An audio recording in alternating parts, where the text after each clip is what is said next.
La Royal Navy a l'intention de moderniser ses capacités de guerre anti-sous-marine, selon le site web Tactical Report, spécialisé dans les industries de la défense et les accords militaires. Les forces armées royales ont entamé des négociations avancées avec des sociétés de défense européennes et américaines, afin d'obtenir les missiles de lutte anti-sous-marine Vulcan 2000. Rabat est notamment en pourparlers avec la société de défense américaine General Dynamics pour acquérir des systèmes de lutte anti-sous-marine, ASWO. La marine royale marocaine est également en pourparlers avancés avec le constructeur naval turc, Gölcük Shipyard, pour acquérir des patrouilles de lanceurs de missiles Kili 2, une frégate légère, en plus des navires de guerre. Selon Tactical Report, la marine royale marocaine est intéressée par l'achat de patrouilles de lanceurs de missiles Kili 2 dans une version mise à jour et modifiée. La marine royale marocaine est en pourparlers avec le constructeur naval turc pour l'achat de 15 navires, dont 10 ARD 35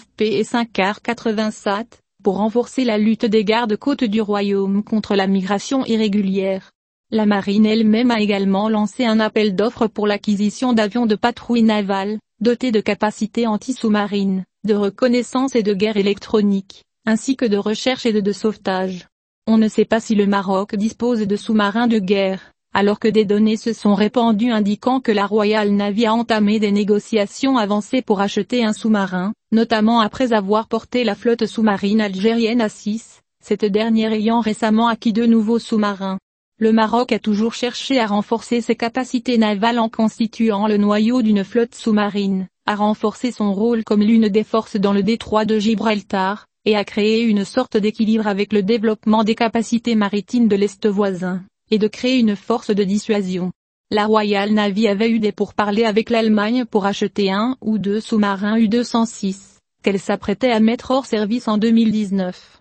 Mais l'affaire, estimée à 50 millions d'euros, n'a pas eu lieu pour plusieurs raisons, la plus dont l'aspect financier et la valeur du développement et de la reconstruction du sous-marin sont importants.